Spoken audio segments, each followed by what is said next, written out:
Right, hello there. So welcome to a quick guide, basic guide to the Casio FX83 GTCW.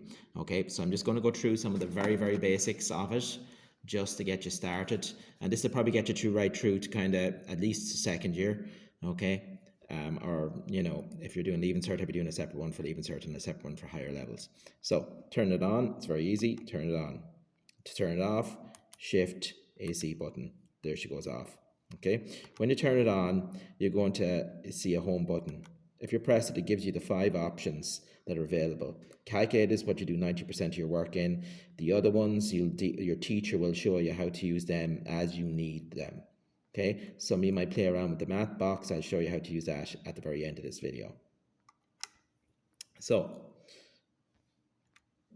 how to do the basics, okay? Everything you see is normal, so 4 times 6, there's no equal buttons, there's an execute button, is 24, okay? Same for add, subtract, multiply, divide. Now, where it gets a bit unusual is when you divide. 6 divided by 9 is 2/3. Okay, fair enough. So you can see it gives the answer automatically in a fraction form. However, you might want a decimal form, and this is where the format button is. Press the format button. Standard is always going to be fraction. So you can come down and give the decimal answer, as you can see there. And you can try the recurring decimal answer, and it'll put a little dot over it. And it'll do improper fractions if you need to make an improper fraction. So that's the formatting for the 4 different types of numbers. So just get used to doing that. So look, 5 divided by 9 is that format, and there you get the other answer. Okay, so that's the basics for your add, subtract, multiply, and divide. Your other buttons, your fraction button is here to make your fraction 8/5 or 56 or whatever, okay, as well as, I'll clear that, your mixed, shift and blue, that one there, will give you the mixed fraction. And remember, shift will give you access to all the other blue ones that are hidden behind all the normal white buttons. Okay, so there's your basics there. For those of you who are doing powers, so you can use them to, do anything you want. So for example, look, here's a nice little sum. 2/3 plus shift fraction, plus shift fraction 1.5 equals 13/6, and I can change the format on that, 2.16. Okay, so simple little things like that. To get a power, okay, 2 squared is an automatic one. But for any higher power than 2 squared, use this box, 2 to the power of 5, 32. Okay, so you can use this box just for a squared, very quick one. This one for any power greater than 2. And if you want to do a negative power, 5, shift, it'll go straight to -1 there. And that's 1/5. So it'll give you a reciprocal very quickly using that. Same with the square root button. So let's say square root 25 is 5. And then for any higher root, you're going to have shift and the same button. And I'd say the third root of 8. And there you have it.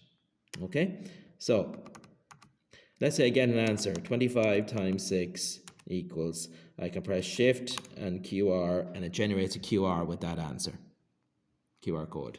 Okay, so just a little trick if you want to share that answer with someone else. Don't know why you'd want to do that. If you're multiplying something to the power of 10, as usual, you can just go 5 to the power of, so that would be 5 by 10 to the power of 6, which would be 1,000,000. As you can see, and you can see how it breaks it up nicely, so you can see that it's 1,000,000 with the way it separates the digits, which is quite a nice little feature on it. I wouldn't call it the worst feature. Pi, okay, if you want to get pi or something like that, it's if you want to multiply 5 by pi, let's say 5 multiplied by shift 7, and there you have pi. So pi lives in the shift of 7, e lives in the shift of 8. Most of you won't know what that means, but you know, for those of you who do, that's where it live. Okay. Now let me just go through a couple of other important ones.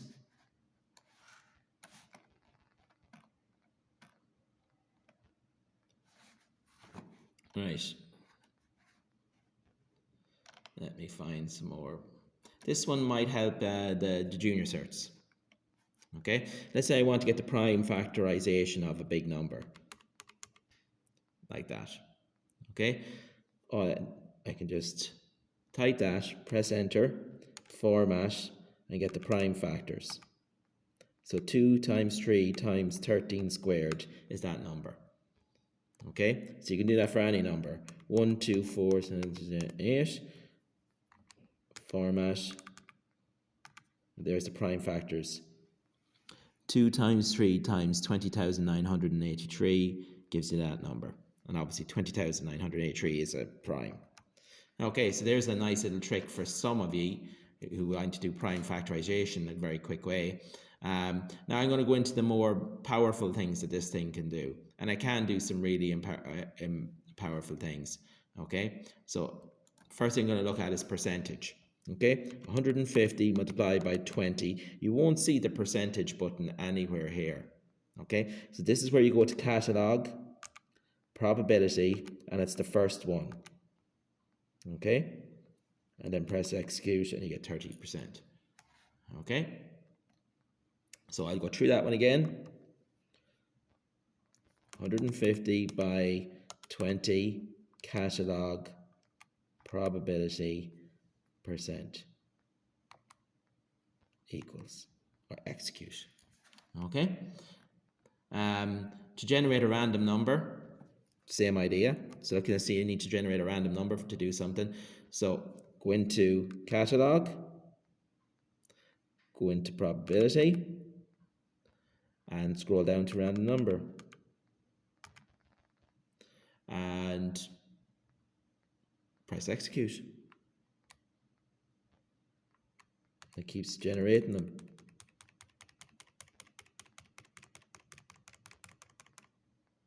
Okay, now if you want a particular one, put in a number, 1000, catalog, probability, random number, and it'll start generating random numbers up to 1000. Okay, so there's a nice little trick. Now, if you wanted to find the greatest, the highest common factor, okay, so this might be a nice little trick. Okay, go into numeric calculator. Highest common factor is GCD, it's called. Okay, so you press that, and then you put in 28, and you need to put a comma. So where is the comma? There it is. And let's say 35. Close the bracket. So the highest common factor, 28 and 35, I think it's 7. So let's see. Hey, it is. And the same thing is, you can go into the catalog, you can go down to numeric calculations, and you can get the lowest common multiple as well. Same method. The lowest common multiple of 9, let's say 9, shift, comma, and 15. Let me think. It's 45, I think. Hey, it is. So again, that's a nice little cute little thing that can do. Okay, you can use the rounding off function as well. So again, in this catalog, you can use the rounding off function. Let's say you have 10 divided by 3 multiplied by 3, and you get 10. Okay, and let's say I want to round it off, you know, to 2 decimal places or something weird like that. Okay, I can just go into catalog, I go down to my numeric, and I can round it off, and it'll ask me to round it off. So it's obviously rounding it off. So watch, put in 10 divided by 3.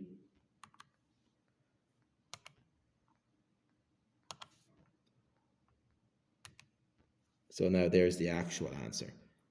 Okay, so you can get the unrounded off, okay, bit if you need it. Right, I'm going to obviously be doing one for the higher level and the leaving cert, but they're the basics. Okay, now I did say I promised you at the end I would look at the maths box just to kind of show you how it works, because it is quite cool. So the maths box, let's have a look at it. As you can see, it offers you a dice roll, a coin toss, a number line, or a circle. So it gives you 4 options. So maybe you just want the sum, maybe you want the difference. Let's get the sum of the 2 numbers. Press OK, and now you can see it. 2, when it got, and basically the sum was 2 ones, happened 4 times, and there's the relative frequency. And you can see, gives you all the numbers, which is pretty cool. Okay, so that's the dice. Coin toss works the exact same way.